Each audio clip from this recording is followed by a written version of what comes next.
अस्सलामुअलैकुम वरहमतुल्लाहि वबरकातुहू। आप सब बच्चे अब अपनी उर्दू की कॉपी निकाल कर बैठ जाइए। कल हम लोगों ने मिसिंग लेटर पढ़े थे, यानी खाली जगह जो है वो सीखी थी कि खाली जगह किस तरह से भरी जाती है अलिफ से या के बीच। आज हम जो है पहले और बाद में आने वाले हुरूफ सीखेंगे, मतलब आफ्टर, बिफोर एंड आफ्टर, यानी जो पहले हुरूफ आते हैं और जो बाद में आते हैं। अब ये देखिए, मैंने सामने बोर्ड के ऊपर जो है पिक्चर ड्रॉ कर वो वर्ड्स लेटर्स लिख रखे हैं उर्दू के।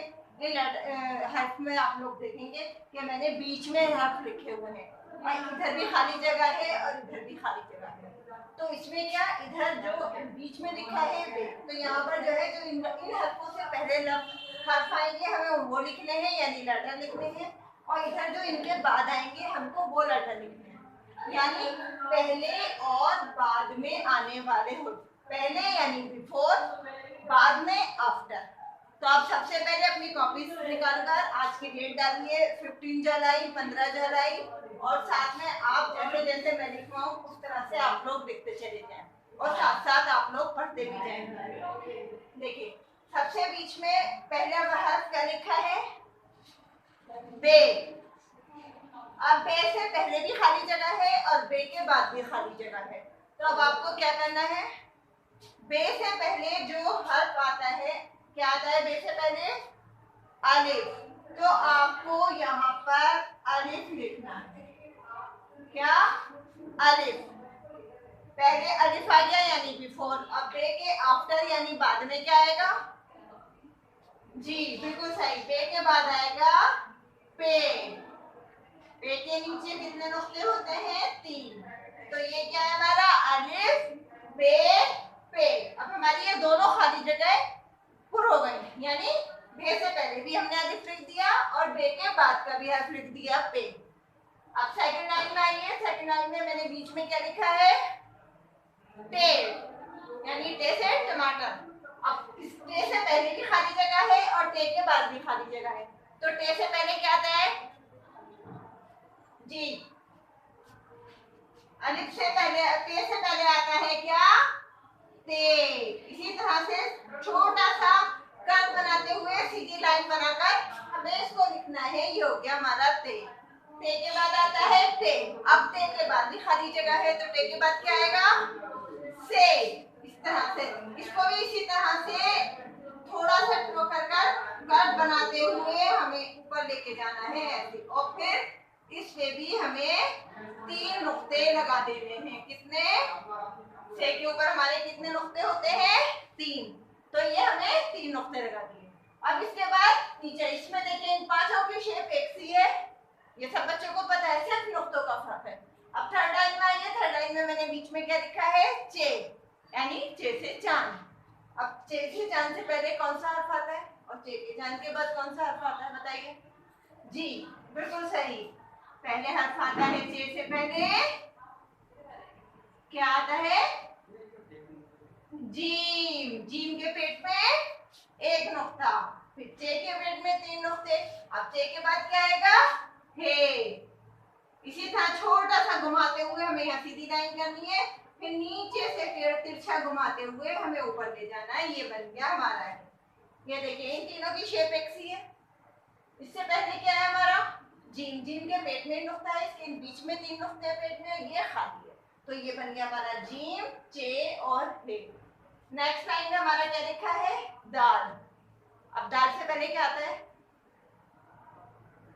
दाल से पहले क्या आता है हमारा? खे। खे की भी शेप यही है हमारी, जो जीम, चे और हे की है। तो खे के ऊपर हम यहाँ एक नुक्ता लगा देंगे, ये खे। दाल आ जाएगा। दाल के बाद क्या आता है? दाल। दाल की भी शक्ल ऐसी होती है, बस दाल का जो पहचान है, इसके ऊपर छोटा सा तोय बना होता है, और दाल के ऊपर ना नुक्ता होता है ना तोय होता है। नेक्स्ट लाइन में आइए। ये बीच में मैंने अड़े बना रखा है, ये अड़े इसलिए क्योंकि इसके ऊपर छोटा सा तोय है। अब अड़े से पहले क्या आता है हमारा? रे। रे को देखिए, यहाँ से जैसे मैं लिख रही हूँ लाइन के ऊपर, उसी तरह लिखेंगे ऐसे, और फिर यहाँ से हमें हल्का सा घुमा देना है। ये बन गया हमारा रे। फिर हो गया अड़े। अड़े के बाद क्या आएगा? जे। इसको इस तरह से लेना है, और फिर इसको टेढ़ा कर देना है और इसके ऊपर एक नुक्ता लगा देना है। ये बन गया हमारा जे। रे, अड़े और जे। अभी नेक्स्ट टाइम आइए, क्या लिखा है बीच में? शीन। शीन ये इसलिए इसके ऊपर 3 नुक्ते हैं। अगर 3 नुक्ते नहीं होते तो ये सीन होता, छोटा सीन होता। तो शीन से क्या होता है? शेर। शीन से शकर। तो ये क्या है? शीन। अब शीन से पहले क्या आएगा? सीन। अब यहाँ पर हमें क्या बनाना है? छोटे से छोटे छोटे 2 हाफ सर्कल। ये बन गए। अब फिर इस लाइन को हमें नीचे ले जाते हुए, इस तरह से ले जाते हुए मोड़ना है और इसको ऊपर आ जाना है। तो ये क्या बना हमारा? सीन। सीन के बाद क्या है हमारा? बड़ा शीन। शीन के बाद क्या आएगा? स्वाद। स्वाद से क्या है? साबुन। ये देखिए, स्वाद की नीचे नोक नहीं निकालनी है। अब भी जो कॉपियां मेरे पास चेक होने के लिए आ रही हैं उसमें बच्चों ने स्वाद में नोक निकाल रखी है। ये वाली नोक नहीं निकालनी है, ये वाला स्वाद गलत है। इस स्वाद को इस तरह से बनाना है सीधा, और इस तरह से बनाते हुए इसको नीचे ले जाना है। ये वाला स्वाद हमारा रॉन्ग है और ये स्वाद हमारा राइट है। तो इस स्वाद को इस तरह से बनाना है जैसे मैं बना रही हूँ। इसी तरह बनाते हुए इसको नीचे ले जाकर ऊपर मोड़ देना है। ये बन गया हमारा स्वाद। सीन, शीन, स्वाद। ये क्या है? जोए। जोए की यहाँ सीधी लाइन करिए, इस तरह। जोए से पहले क्या आना है हमारा? तोए। सीधी लाइन करते हुए फिर यहाँ से हमें इसे मोड़ते हुए नीचे लेके जाना है और हल्का सा चोंच निकाल देना है। तो ये बन गया हमारा तोए। फिर क्या है? जोए। अब जोए के बाद क्या आएगा? एन। तो एन में हमें छोटा सा हाफ सर्कल बनाना है, फिर एक बड़ा सा सर्कल बनाते हुए हमें इस तरह लेके जाना है और इसको ऊपर घुमा देना है। ये बन गया हमारा एन। तोए, जोए, एन।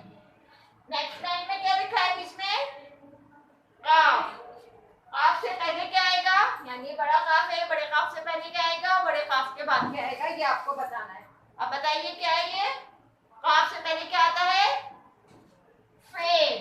फे में हमें छोटा सा एक सर्कल बनाना है और फिर इसको घुमाते हुए सीधी लाइन से करते हुए ऊपर लेके जाना है और इसके ऊपर नुक्ता लगा देना है। ये क्या बन गया हमारा? फे। बड़ा काफ। बड़े काफ के बाद क्या आएगा? छोटा काफ। छोटे काफ को सीधा सा छोटा सा एक इस तरह से लाइन खींचनी है, सीधी लाइन। फिर इसको घुमाते हुए हमें ऐसे लाना है और इसको ऊपर कर देना है। तो ये क्या बन गया हमारा? काफ। और इस पर हमें एक मरकज लगा देना है। ये बन गया हमारा काफ। फे, काफ, काफ। सबसे नीचे बीच में क्या लिखा है? मीम। अब मीम से पहले क्या आएगा और बाद में क्या आएगा बताइए? बिल्कुल सही, लाम। लाम हमें सीधा खींचते हुए नीचे लाना है लंबा, और फिर यहाँ से सर्कल बनाते हुए हमें ऊपर ले जाना है। लाम का इधर का हिस्सा लंबा और इधर का हिस्सा छोटा होता है। तो ये क्या? लाम, मीम और मीम के बाद नून। तो नून हमें सीधा लेते हुए घुमाते हुए ऊपर लाना है। ये देखिए, इससे मैंने अलग कलर का यूज किया है ताकि आप सब लोगों को बिल्कुल सही पता चल जाए कि आप मैंने कैसे लिखा। बीच वाले हर्फ जो लिखे हुए हैं इनसे पहले वाले हर्फ लिखने हैं और इनके बाद वाले हर्फ लिखने हैं। तो इसलिए इसको गलती मत कीजिएगा, ध्यान से काम कीजिएगा, क्योंकि थोड़ा सा आपको मुश्किल लगेगा लेकिन जब आप करेंगे ना तो आपको आसान लगेगा। और नीचे सबसे यहाँ पर अपना नाम आपको जरूर लिखना है और डेट जरूर डालनी है, क्योंकि अभी भी जो कॉपियां चेक होने के लिए मेरे पास आ रही हैं उन पर ना तो डेट होती है और ना नीचे नाम होता है। बस कुछ बच्चे नाम डाल रहे हैं और डेट डाल रहे हैं। तो इसलिए ध्यान से काम करते हुए आपको काम करना है और बहुत अच्छी राइटिंग में लाइनिंग का ख्याल करते हुए आपको काम करना है। कल फिर मिलेंगे एक नई वीडियो के साथ। अल्लाह हाफिज, फी अमानिल्लाह।